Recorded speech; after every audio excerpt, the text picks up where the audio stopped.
And what's your name again? You, actually, you know what? Let me look at something real quick. Right. First show we did, Mike. Mm-hmm. Meet Mike Stine. November 9th, 2021. Right. Over 4 years ago. Right.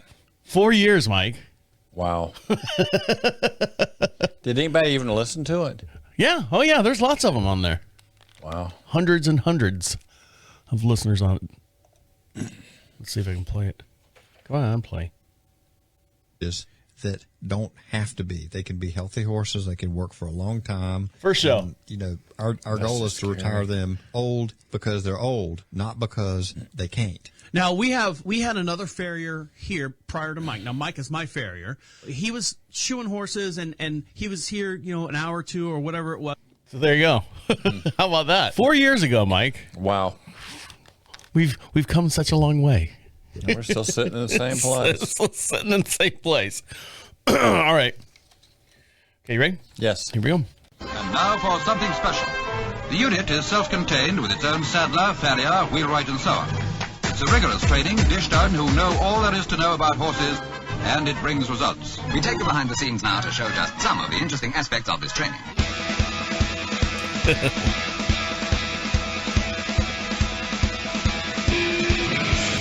Welcome back to Equine Dynamics with Mike Stine, the award-winning #1 podcast to create sounder horses from the ground up. Mike Stine is a registered journeyman farrier with an APF1 accreditation. On this week's show, how trailing a horse could be dangerous, picks to follow. Also, we have a case study of Lucy of x-rays of how breakover can affect the pressure of the tendons. Also, we all have another update on the Horse Protection Act and the actual definition of soaring and what it says now and what they're thinking about changing it into. All this and much, much more will be discussed here on Equine Dynamics with Mike Stine. And over to my far right side is Mike Stine. How are you? I'm doing good, Travis. How are you doing today? I'm doing all right. Guess what, everyone? This is the last show of season 11. We do 12 episodes, and then we take a couple weeks off, and then Mike gets caught up on some stuff, and I get caught up on some stuff. Then we have to realign the categories and topics and stuff and guests that we're going to have in the next couple of weeks or so. So we get all that lined up. So just to let you know, this will be the last show for season 11, episode 12 here. And so just to let you know, and I'll remind you here at the end of the show. Mike, how are you? You doing all right? I'm doing good, Travis. How are you doing today? I'm doing good. So I say I'm doing good. I'm doing better now. Last week we had Richard Malgrim on here. Right. One of the things Richard Malgrim brought up was about management and management of your horses, as far as managing yourself and managing the people and everyone that you have touching the horse. And my main concern was when he brought up management, I said, well, what about managing the horse itself? Managing financially. And I said, that's your problem. I know, it's my problem. And the thing that we dove into, or thing that I mentioned, I said, we're in the process of doing the budgets just for the horses to make sure that we're not spending money outside of what we can afford and what we should be, doing and all that stuff. And we sat down and did our budget for the horses. And it's, you know what, Mike, it's kind of eye-opening how much money, people say, oh, you got a horse? And then people go, ooh, you have a horse? The people who say, ooh, you got a horse know exactly how much money it costs to be in, a boarding facility, into a training program, into a doctor's program, a farrier cycle. Farriers are jerks. Farriers are good. They're what keep the horse staying straight up. But hold on, pull that mic up to your mouth. There you go. Is that better? No. There you go. Okay. That's better. That's better? Yeah. Okay. So we sat down, and my main concern was we were shelling out money. Not that we're filthy rich, not that we're extremely filthy. No, yeah, basically, and not that we're extremely poor. We're in a position to where we can have a horse, and we have 3 horses. One of them is in a full training facility. So I was just worried that the money was going too far, and we weren't getting a hold of it. We weren't, accounting for it for the most part. So there's regular accounting and there's horse accounting. There is, and that is total different math. And we sat down, and just to let you know, we are perfectly fine. Everything's good. We're not taking anything away. We're not getting rid of anyone. As far as, when if you own a house and you start trimming the budget, and you know the first guy to go is the pool guy, the guy who does your swimming pool. The second guy to go is your lawn guy. You know, The guy that's been doing your swimming pool, how long have you been paying him? for a very long time. But I've noticed you don't have a swimming pool. I know. I think I'm getting the short end of that deal. Yeah. But those, when you're looking at budgeting and stuff, those are the type of things that you look at. You know, when you're looking at a horse and you're like, well, really can't afford to do this. And Mike, you've run across people that do this all the time. Right. You know, well, we don't want to do it every 4 weeks. We'll do it every 6 weeks. And then you're like, 12 weeks or 14 weeks 12 or weeks. twice a year. Correct. Those type things. So I just wanted to let everyone know, get everyone caught up, not on my finances, but just to let you know, to sit down and actually, you know, on a piece of paper, figure out, you know, it's the beginning of the year, you know, you have New Year's resolutions and all that, to sit down and go, okay, I spend X amount of dollars on boarding. What do we actually spend on hay? Okay, let's figure out hay. What do we actually spend on training? And then look at that. Make sure you're doing what's right for you, Right. and then what's fair for the horse. Yes. And that's the main thing. And I told my wife, she's like, well, you know, I've got this going on. I'm like, let's make sure that we're taking care of the horse. It's not what's right for you, Travis. It's what's right for your wife and the horse. Right. So we sat down and we did that. And not that it was eye-opening. In the back of my mind, I've got this rolling ticker as far as, you know, what we pay for the horse and what we do, all that stuff. And then, you know, people are, well, don't you look at the finances? Yes, my wife and I both look at the finances. But it's like, you know, if she's got something going on, I'll let her handle it. If I've got something going on, she lets me handle it. Right. I just wanted to make sure that both parties were on the same Handling it. page. Yeah, handling it. Handling it. So what have you been up to, Mike? Anything new and exciting? No. No, Yes. nothing at all, Never. right? Never. As soon as you left here yesterday, you went home, sat on the couch, and then came in 1 week later. Right. Actually, wasn't allowed to sit on the couch. Just had to sit on a bucket out in the backyard. Oh, Yep. Upgrade. Yes, exactly. So what you been doing? No, been working on horses, talking to a few clients and all that. And I saw Sam over the weekend. Sam who? Sammy Hagar? No, No? Sam the horse. Sam the horse. Okay. Sam the horse. So tell us about Sam the horse. And, Sam was a rock star the other weekend almost. okay. What did Rockstar doing what? Well, he was down. I think it was Pine Top down in Georgia, Okay. and he was in the open division, 3-day eventing, and he was killing them. He was looking good. He was on the lead going through cross country. He went through the big water obstacle, over the jumps, the whole thing. Over the hill and through the woods? Over the hill, through the woods, over the box, the coffin box, over the whatever. Stopped at Grandma's house? Went to Grandma's house, paid her a visit, and then right towards the end of the course, one of the simplest obstacles on the whole cross-country course. He'd been through the big water up to his shoulders, had to have a periscope out so he could see and all that sort of stuff, and out over the jump, in over the jump, and then it was a drop into a little water puddle and out the other side. And Sam decided he didn't want to get his feet wet. What? He didn't want to get his feet wet. And so what happened? He didn't get his feet wet. Did the rider stick the landing? Well, no, the rider went with Sam, but Sam did not want to get his feet wet. So what happened? Disqualified or points at that against point, him? Sam decided he was done with it, and he went from the lead to, well, I don't want to get my feet wet. And I told, good boy. And he's been through water plenty of times, but the little easy water obstacle, he said, I'm not doing that. Now, when they brought the horse back into the barn, was there something that might have happened to his feet? Like you said he was in the water up to his shoulders and stuff. You know, maybe a nail or a shoe was not sitting. No. I redid his feet the other day, and everything was beautiful. Everything was nice, right where it's supposed to be, and everything else. I don't want to get my feet wet. Did you ask him why he didn't want to get his feet wet that time? Because he didn't want to. What about the rider? What was the rider's reaction to all this? Well, how do you react at that point? Doggone it! Doggone it! Yeah. Well, we're done. Sam says we're done, and the rider had to say a few things. Probably, it said yes, I guess we are, and went on back to the barn. Sam says, "I want to go home and eat." You know, but he was he was doing really good, but he just didn't want to get his feet wet up. So I was in the deep water. I just don't want to get my feet wet again. So maybe the deep water freaked him out. Maybe he was like going, here, I'm going to get into another water thing. Maybe something spooked him when he was Sam's been through plenty of water. Oh, all right. Well, I'm just trying to defend the horse as much as I possibly, or get into the horse's mind, like those people that do that. Maybe you should start doing that for a living. Travis, get into horses' minds for us. You can call me right here, 1-800-HORSE-TALKER. There you go. And I'll talk to your horse. Equine psychic hotline. Right. I'll sit there and talk to the horse and talk him into it. Or all her you got into to do it. is give Travis your credit card number. Sure, we'll take it. And give him freedom to run it. Sure. All right, when we come back, Mike had an incident with a horse that was in a trailer that got a little kicky in there, and he's got pictures to prove it. So if you're not over on YouTube, for every podcast we do, we also have a YouTube channel. You'll see the full entire length podcast.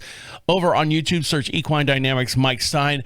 And just to warn you, these pictures are a little graphic. So for those weak at heart or feeling for animals and stuff like that, these pictures are a little graphic. So just to warn you before we come back. So stick around. You're listening to Equine Dynamics with Mike Stine. He'll be right back. This guy's bugging me. Bug. Where'd he go? He went that way. Mm-hmm. Okay. He'll be back around. Yeah, he'll be back. Ready? Yes. Welcome back to Equine Dynamics with Mike Stine. You can join the podcast at any time. And when I mean join the podcast, you go to equinedynamics.com. I think during the break, myself and Mike are going to sit there and redo the website a little bit, get a little bit more up to date. There's some dated information in there. There's some stuff that Mike doesn't do anymore and stuff that we've added to the website.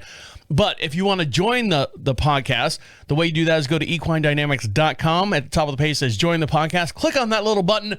Hit the orange bar that says leave a message. Make sure you have a microphone activated on your phone. Put your name in there. You can be anonymous if you want, or you don't have to put your name at all. But you do have to put an email address. And the only reason why you put an email address in there is to make sure that you're not a robot. So Sam can email you. Yeah, so Sam the horse can email you.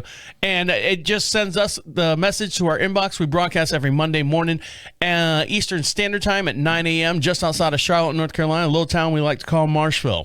And over to my far-hand side, my very own YouTube star is Mike Stine. How are you? I'm doing good, Travis. How are you doing? Doing all right.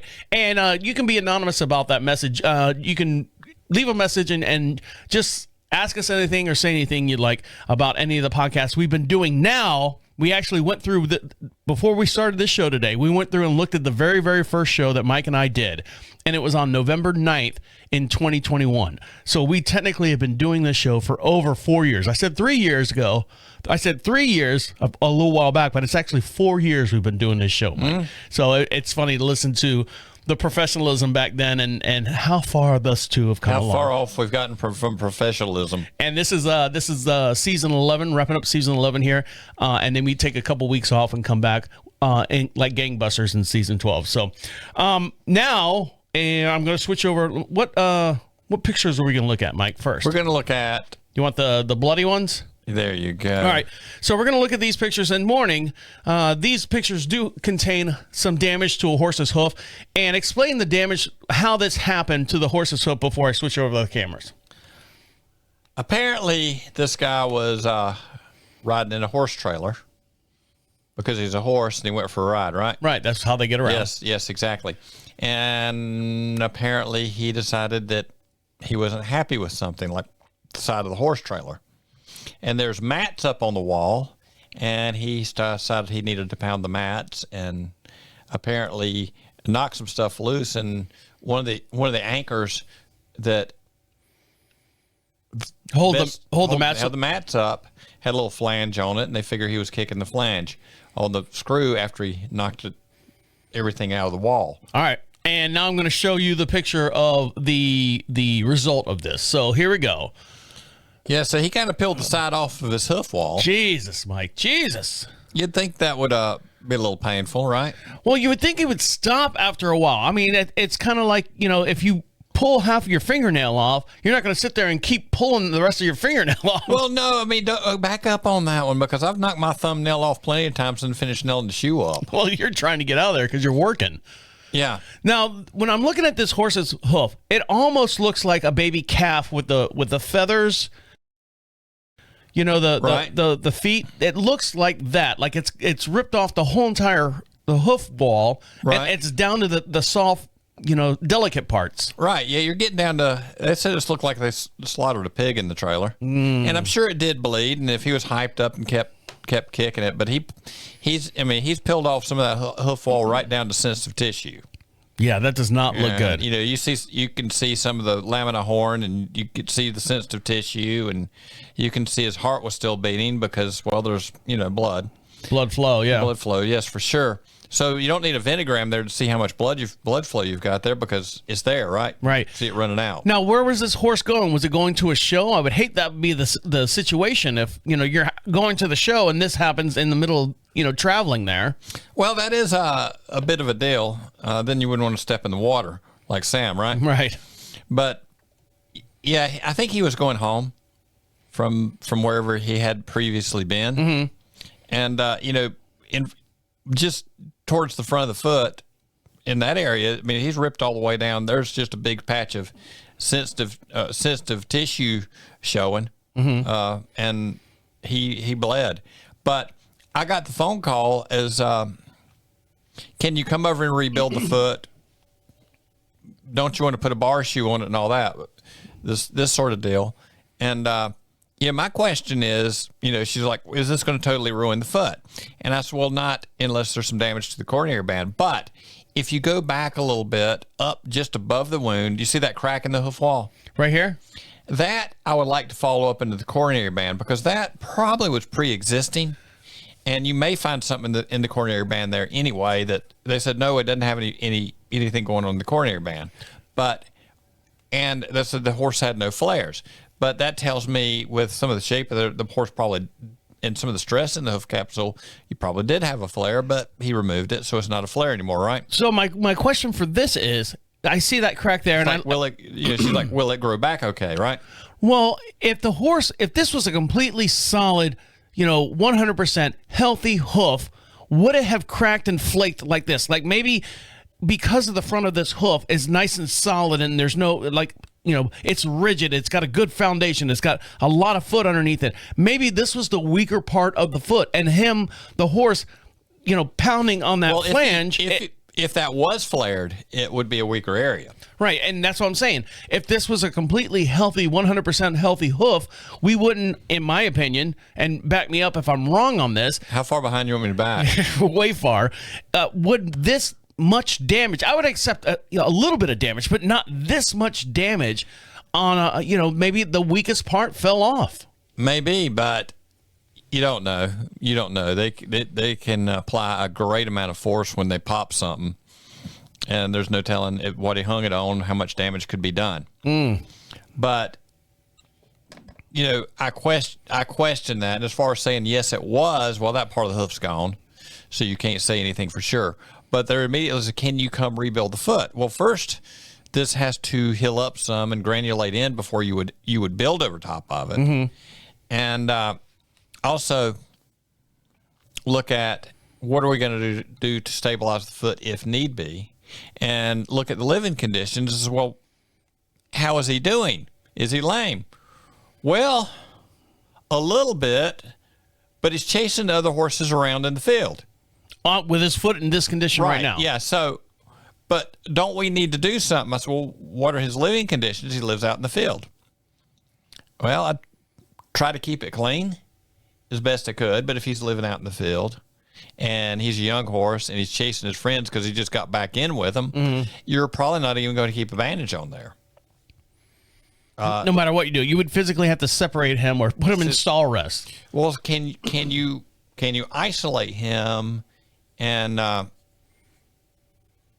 make some sort of a bandage or poultice and talk to your veterinarian about what's going on, see if they would want the wound treated with something in particular, and is there a way to isolate him? Well, no, he doesn't like that. Well, what he likes and what he needs is two different things. Right. So in that kind of a situation, it's like it makes it a little difficult to work around what you've got to work with. And I told her, I said, keep it clean as you can. Call your veterinarian. You cannot build that as far as putting any acrylics on there until it was until everything was granulated in, if you need to. And I'm not saying you even need to necessarily. If you were to build it, I would put something on the foot besides a bare foot. I'm not going to do that. Mm-hmm. And then it's like, well, have you spoke to your vet? Well, I don't want to run up any vet bills. I just want you to come rebuild the foot. Back to budgeting. Right, back to budgeting. And so right now it's like, okay, he's going to turn out. He's romping and stomping. He doesn't want to be closed up. Is he favoring it? Well, what I was told was he's not really that lame on it. Okay. Okay, but then there's what does somebody call lame? Some people won't call it a lame horse till he's laying down on the ground. Right. So I don't know. He's got to be a little sore on that foot. There's no way not.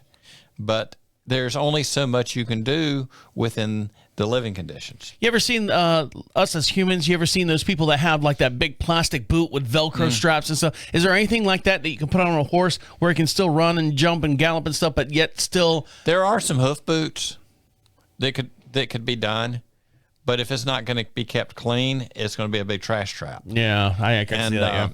If you put something on the foot, you would have to bridge across that, and where you could clean and bandage it. And then there's the living conditions, and how clean are you going to be able to keep it? So right now the option is, well, he's going to be out with his friends and all that, so I'll get a diaper and some duct tape, but he's out there going, hey guys, if you don't want to do anything, do what I did. Right. He's gotten himself out of riding for a while. Sure. And but on the other end, if you have him out and turn out and it's wet and muddy and our mud winters, and you put a bandage on there and you tape it up good, and it just gets left and it gets full of mud, and when it does dry out, it's still sopping wet in there. I'm not too sure you're doing any good. Mm-mm. So, living conditions as far as what you can do makes a huge difference. And so the option is right now, well, we'll wait a week and we'll call you back and see if you can rebuild the foot then. And, you're going to have to put some kind of appliance on the foot to do that. And if they did not do anything to it and the horse's hoof grew out, normal, the process of, rebuilding itself. Well, you've ripped loose the lamina. Okay. There. Probably there's going to be some changes in the laminar connection in that area. It will try to heal up. Is it going to be pristine like non-damaged lamina? Yeah, probably not. Is the horse going to be okay on it? Probably so. The one crack going, as far as long-term problems, the one crack that's running up there that, this one right here. She says there's no damage at the coronary band. Well, why are we getting that? And my feeling is that was probably there before this incident. Mm-hmm. Could be wrong. I don't know. I didn't see the foot before this happened. But if there's damage in the coronary band, that's going to be something that is always going to you're always going to chase a little bit. And was the foot that stable to start with? So we hope for the best for this horse. Sure. All right, guys, when we come back, we have some more x-rays and stuff, some more video stuff that you guys can enjoy over on the YouTube channel, which is growing phenomenally. So make sure you check us out over there as well. We're going to get into a case study of a horse named Lucy. So stick around. You'll listen to Equine Dynamics with Mike Stine. He'll be right back. Welcome back to Equine Dynamics with Mike Stine. Don't forget, like I said, join us over on the YouTube channel. Search Equine Dynamics Mike Stine. You can see the full-length podcast over there as well. You can also see the little back and forth behind the scenes and stuff when Mike and I just sitting here chit-chatting about little things, and sometimes it gets out of control. But you can enjoy that over there as well. It's a full, entire, uncut podcast over there on the YouTube channel as well. And over to my far-hand side, my very own YouTube phenomenon is Mike Stine. How are you? I'm doing good, Travis. How are you doing today? Doing all right. And we're going to get into, speaking of YouTube, we're going to get into these x-rays that are coming up. Now, this is a horse named Lucy, and these are x-rays that were sent to you just here recently within the last week and a half or so. And there were some questions that came along with it. Okay. And let's make sure I've got the x-rays up first. Now, these aren't as bad. Those are not x-rays. No, but there's an x-ray. These aren't as bad as the horse that we just had that ripped off half his foot. Right. So here we go. What are we looking at here? That's a lateral view. Okay. Right front. And this is Lucy. Right, Lucy. Now, the question that came along with that is leverage on your flexor tendons, and on, like with an event horse in particular, how is that affected? And you can kind of see that flexor tendon in the X-ray back behind, right coming off the back of the navicular bone, and it's right in there. See that? So, I think that Dr. Radkin was doing the clinic. If I'm remembering the numbers right, and don't quote me 100% because I wouldn't quote me on anything.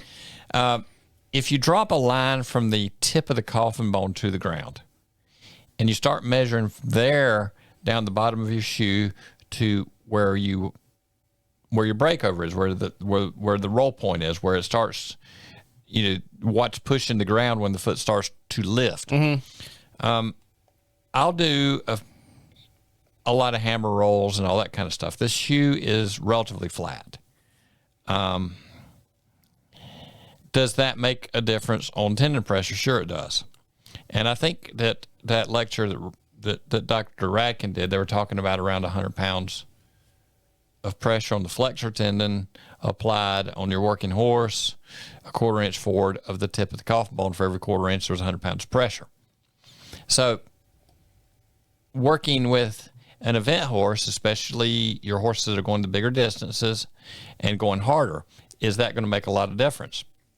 And I'll tell you, like I told, and there's medial lateral balance is pretty nice, and none of them are dead perfect.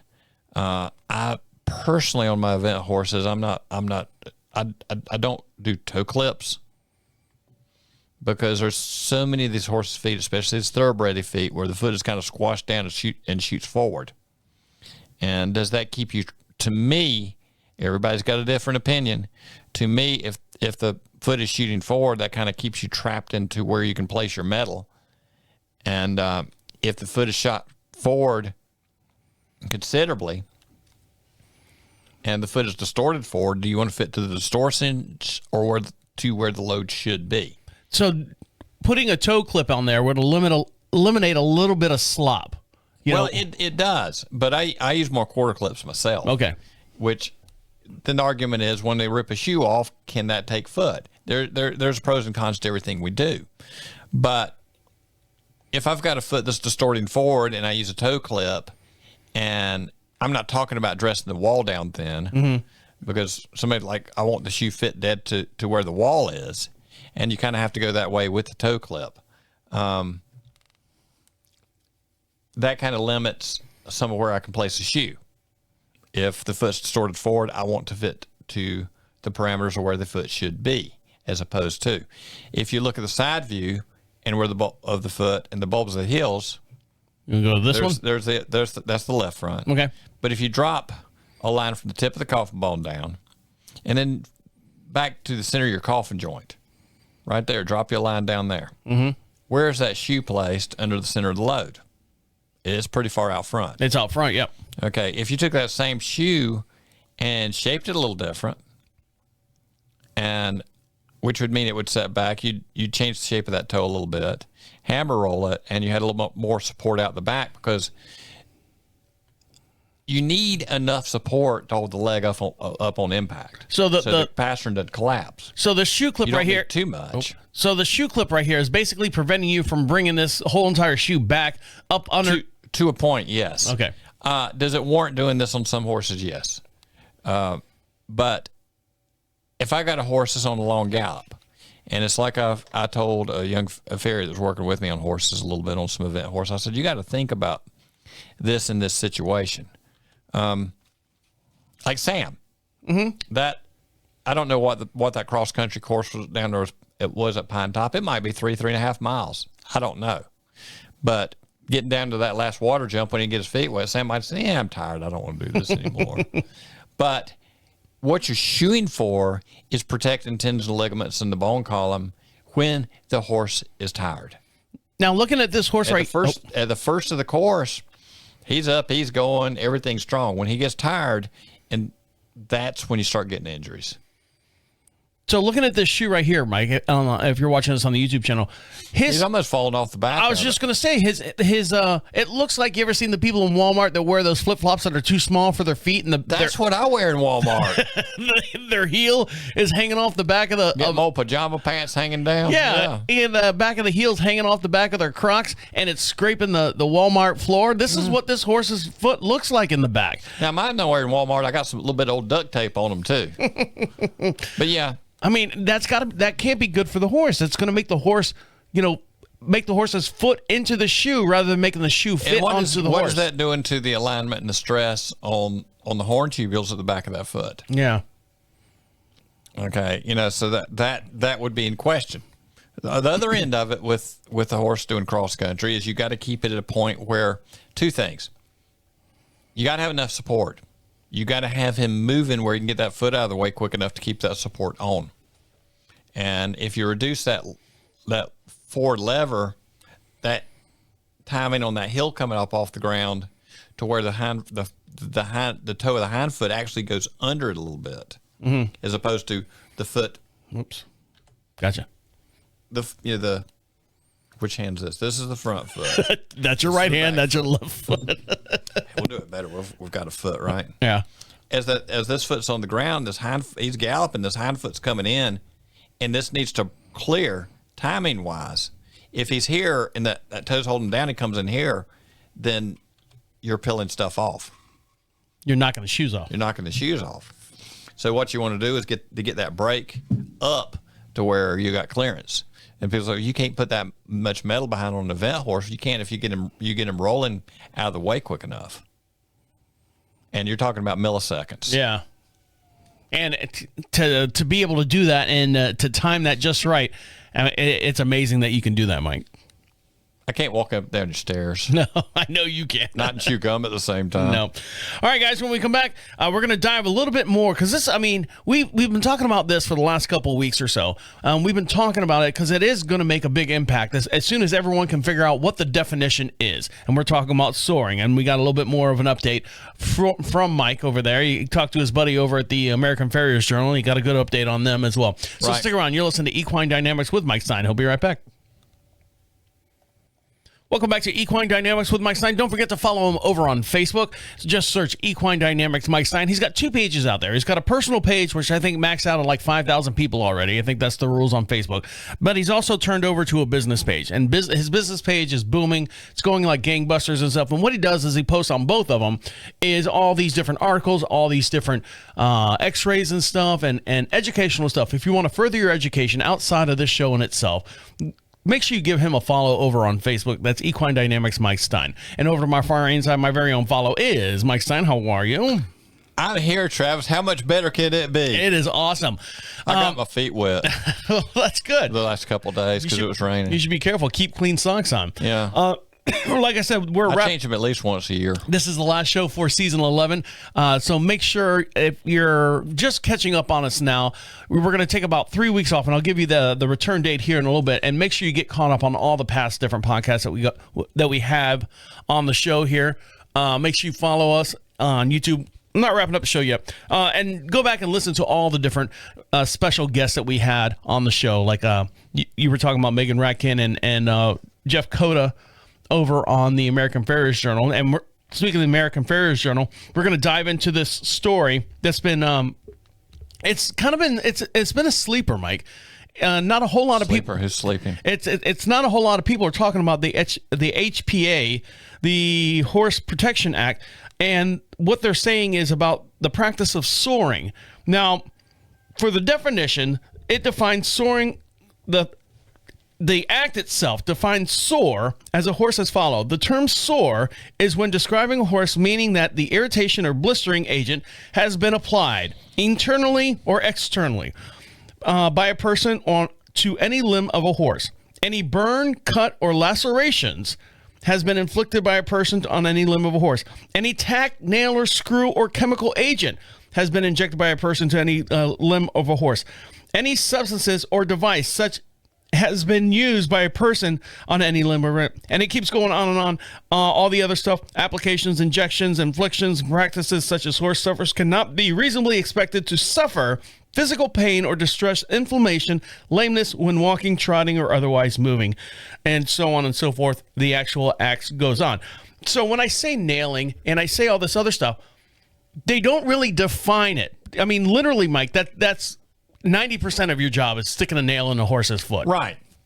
So what did we learn? And this act was supposed to take place on February 2nd, and now it's been postponed until April 25th, until someone of some brains gets together and figure out what we're actually talking about here. Right. Yeah, the act of nailing, what does that mean? They don't define it, do they?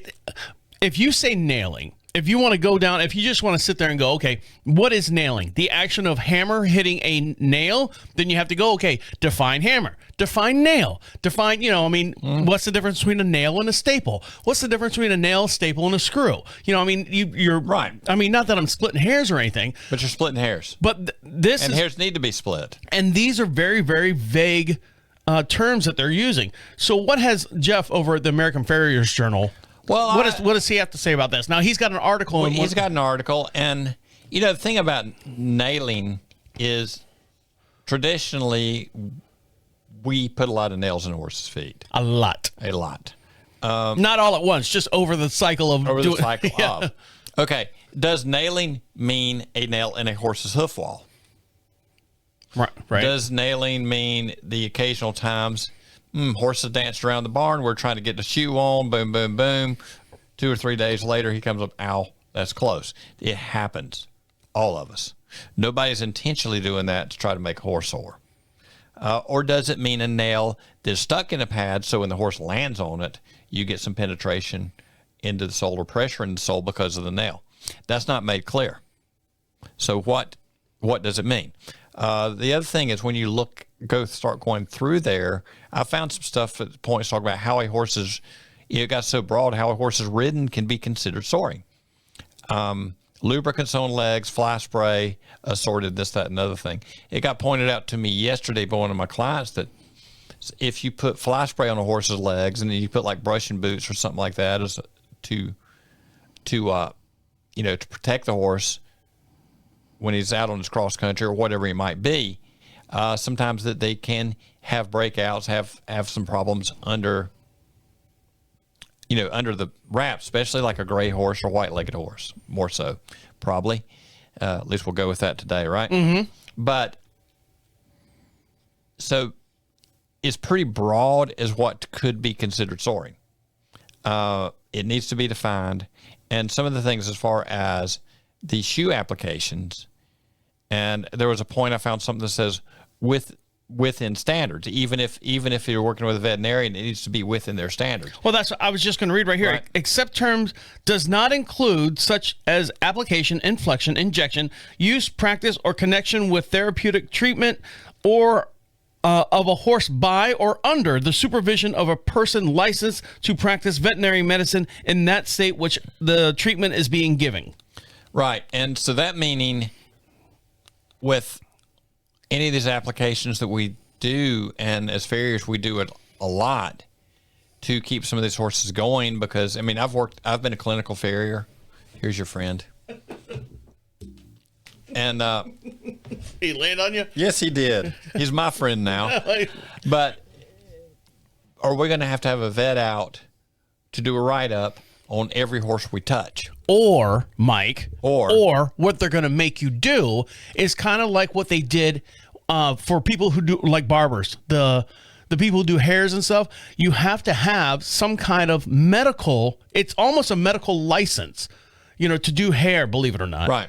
That they're going to make you as a farrier or anyone that applies any of these products that they're talking about to go out and get some kind of, not a degree, but a certificate of completion that you understand that this is what you're going to do and this is what has to happen. You're technically going to be forced under the law to have some kind of regulation as far as you putting a nail on a horse's foot. Well, that's one of those things I push with farriers all the time. Further and ed, further and ed, further and ed. And so far, it's been pretty self-regulating because if you're not holding up, you should be fired. But the other end of it is there seems to be fewer and fewer farriers out there. You know, I probably spent $5,000-6,000 last year on education, and I do every year. And I've been doing it for a lot more years than you've known me. Yes. But sad to say that a lot of our industry does not, even if you've done a farrier certification, not necessarily follow up after. Well, think about all the other guests that we've had on the show. I mean, since 2021, all the different guests, and the first thing I always ask is, how did you get into the horse business? They're 9 times out of 9, they always say, I was on Daddy's farm, and he shoed our horses on the farm. So I took over shoeing horses. Right. But back then it wasn't regulated. So now you've got these people that are on people's farms and horses, and they're in the same situation. But now the government's getting involved with it. And well, it's just like I was talking to a farrier the other day that purchased a forge from a farrier that was getting out of it. And the first thing out of his mouth says, I'm not going to practice in the forge till I start doing those kind of horses. And I'm like, well, if you get a job doing those kind of horses and you can't work off of muscle memory, you're not going to be there. Well, I want to do those kind of horses. Well, you better get good at it. So this is just an update. I know we talked about it over the last 3 shows and stuff, and we still are inconclusive as far as what we don't know what anything the final take on it's going to be, right? Because there's been a federal judge that has brought at least 4 parts of it up on call for overstepping bounds, and that's I'm hoping he's in the right direction to kind of say, okay, what do we mean by this? Let's define this. We are definitely against people intentionally doing things to damage animals. Correct. The question is what is going to be called damaging animals, and what are we going to have to do? Because there are horses out there that I make calls on all the time that we help out that otherwise would not be going. And there's the amount of veterinarians to cover all this. There's not, as far as that goes. Yeah. And with me, it's like I've been looking at horses' feet and work with horses' feet for basically 40 years, and I watch how a horse moves, and I've got the vets that I work with a lot, and I've been in contact with them, seeing where this is going to land.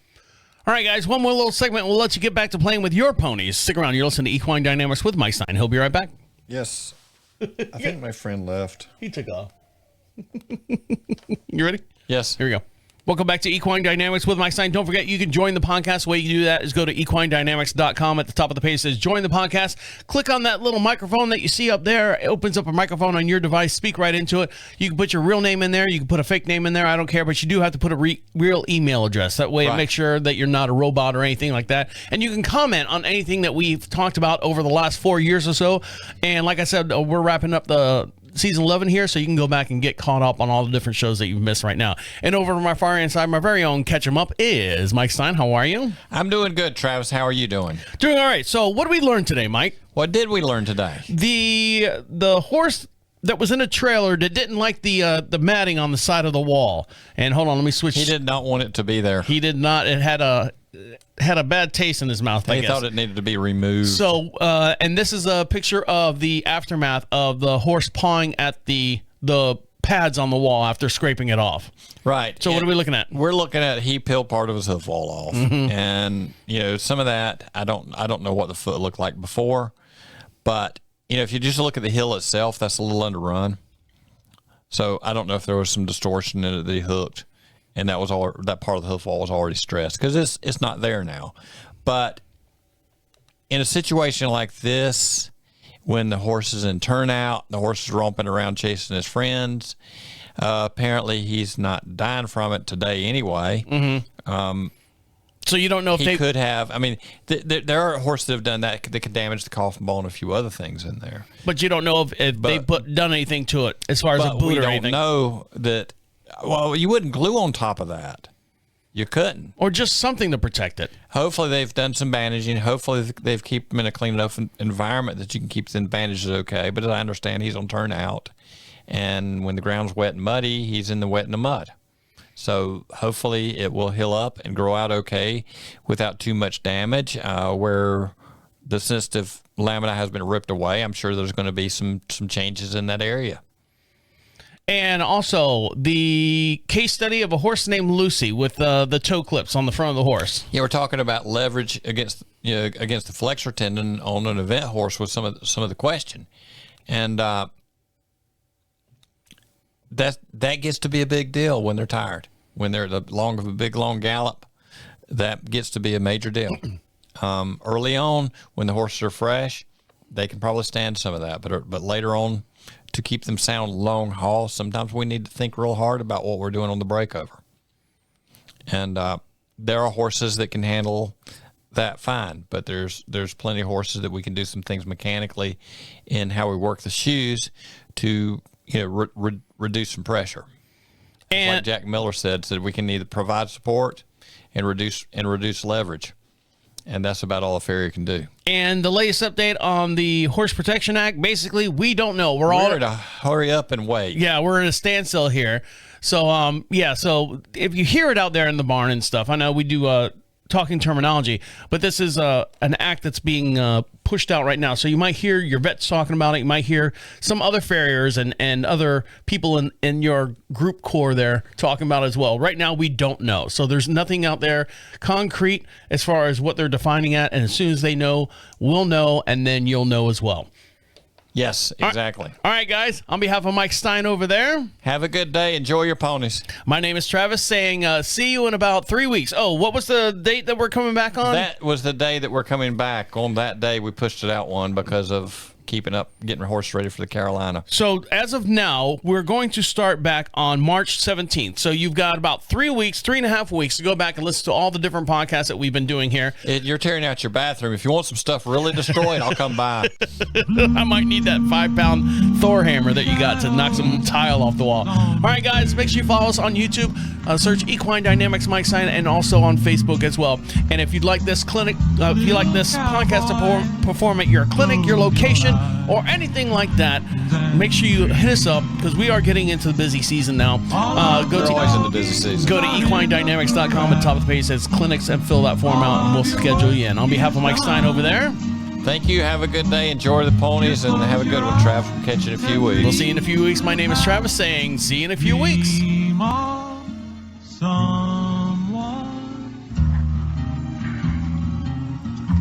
right, there you go. Hi, Lucky. Good night now. Hi, Dusty. Good night.